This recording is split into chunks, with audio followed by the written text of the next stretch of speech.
We should define Yeah. parkour for everybody because not everybody listening will know. And why don't you introduce that into it? Because that's also the person against the world instead of the person competing against another person. Yeah, this is the perfect bridge. So I found parkour when I was 23 years old, and I'd been doing gymnastics for some period of time before that. And it's very interesting because I remember really clearly, I was very influenced by The Lord of the Rings. And I remember really clearly as a young, and like 12 years old, realizing that like there were no dragons to go out and slay physically.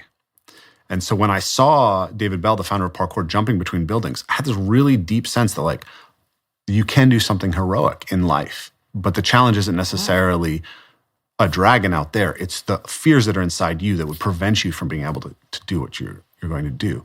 And so I started practicing parkour, and I fell in love with it, and it had this transformative effect on me. And so over the years, I've been like, what is happening with parkour? What is going on? Sorry, just to define parkour for a moment. Parkour is a discipline of learning to overcome obstacles that came out of France in the late 90s. And so it's associated with jumping between buildings, but it doesn't have to be buildings, right? It's just finding obstacles in the environment, running, jumping, climbing, moving on all fours to try to surpass and overcome that obstacle. I could think of it as just playing with obstacles. And I think fundamentally what it is actually just exploratory locomotor play. You've talked about the example of, again, the rat model, right? If you drop a rat into a new environment, it'll first freeze, and then it will explore the environment, but then it will actually play with the way in which it moves through its environment. It will add, variation to how it moves. And by doing so, it's actually mapping all the potential pathways in that environment and increasing its behavioral flexibility. Mapping the affordances and the obstacles, you bet. Yeah. Exactly. So that's precisely what we're doing with parkour. And I think it's so interesting because we're literally mapping meaning into the world. What you develop when you start doing parkour is something called parkour vision. So you've been walking through the world for years, and you see a wall, and a wall just means a place you can't go in, right? But now all of a sudden, a wall means a place that you can run up, or a wall means a thing that you can flip off of, or do any number of different techniques. So that wall is now much richer for you. It literally is a source of reward to see a wall, because the relationship between the walls actually code movement that you can use. And right. And so that's how it maps meaning into the world. And then there's this sense that you're acting out the heroic archetype every time that you go out to do parkour, right? It is embodying that meta myth, because you'll be walking and you'll see a jump that calls to you.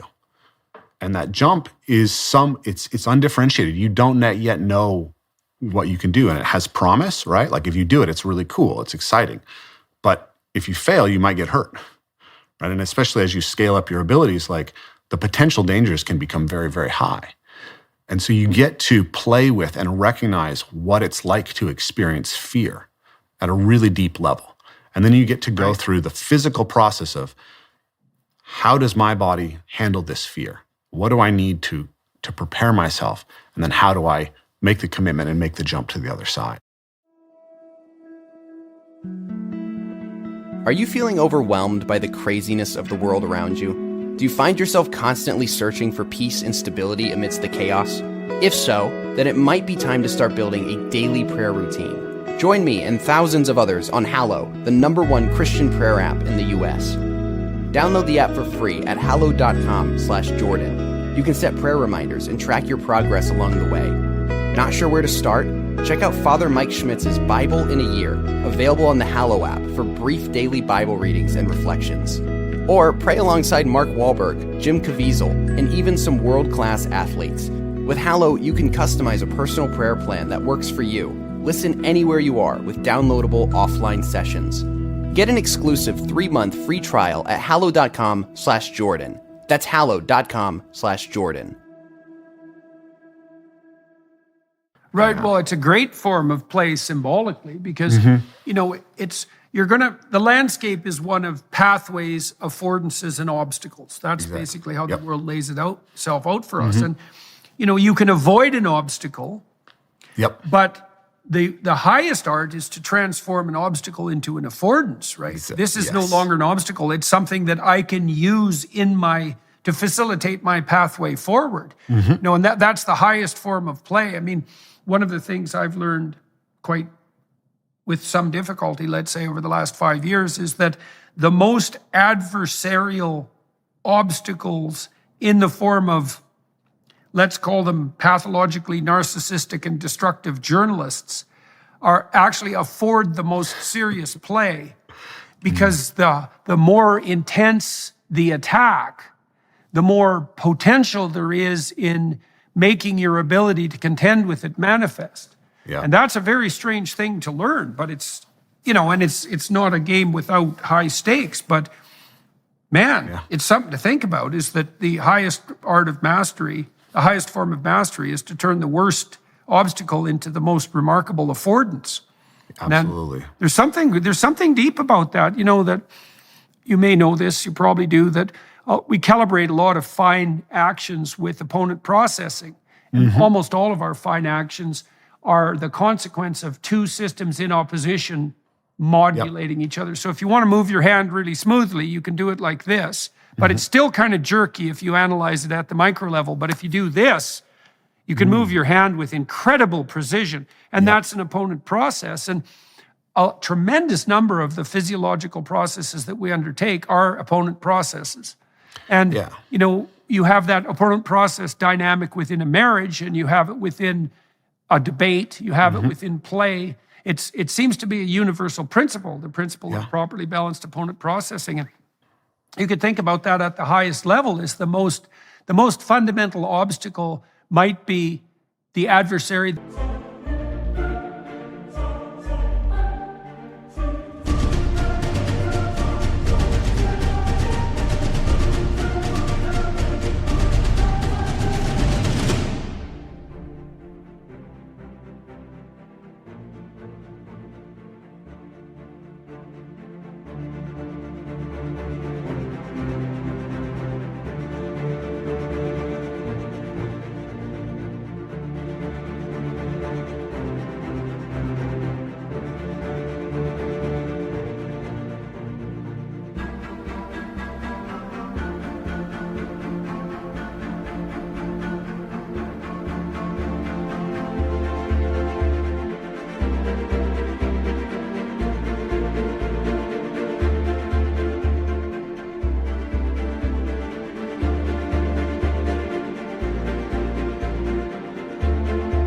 It affords the most serious play. That's a revolutionary way to conceptualize the world. Yeah, I love that. The most challenging adversary that you can handle, that affords you the capacity to play, that I think is really at the center of what provides that. I love the term allostasis, right? So we think that we're homeostasis, but we're actually in a continual process of development. And that continual process of development is always between these paired reciprocal opponent processing systems, right? So the parasympathetic nervous and the sympathetic nervous system. So as I was preparing for this discussion, I was listening to your last discussion with John Vervaeke and talking to him a little bit, and I was thinking about how those connections that I talked about, the fundamental connections that a practice has to offer, it has to integrate the self better, right? It has to integrate the self with the physical world better. It has to integrate the self with the things we can manipulate better, and with other social beings better. And then with this concept of the transcendent. All of those are also opponent processes. That's a full logos integration. Okay, yes. So why are they all opponent processing? Because you can split the self, right? You're a unity, but you're also a multiplicity. And when you can look at yourself, and you've talked about this, if you want to think deeply about something, you have to argue with yourself. You have to create two different dialogues in your head.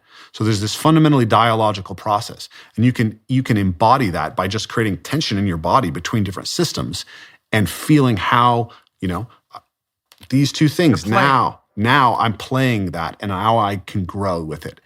And then you can think about, can my mind control my body better? Or can my body support my mind better, right?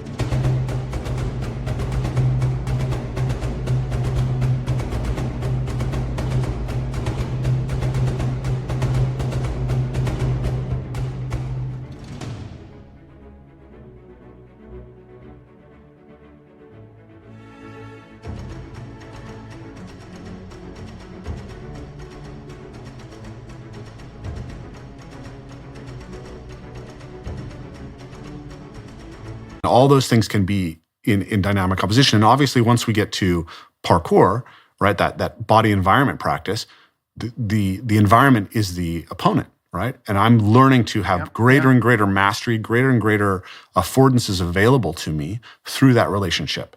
And then the same thing when I learn to throw and catch and swing objects, and then obviously do fine crafting things, which are kind of the developmental derivative of those basic play instincts to play with objects. And then obviously when I'm engaged in rough and tumble play, it's opponent processing.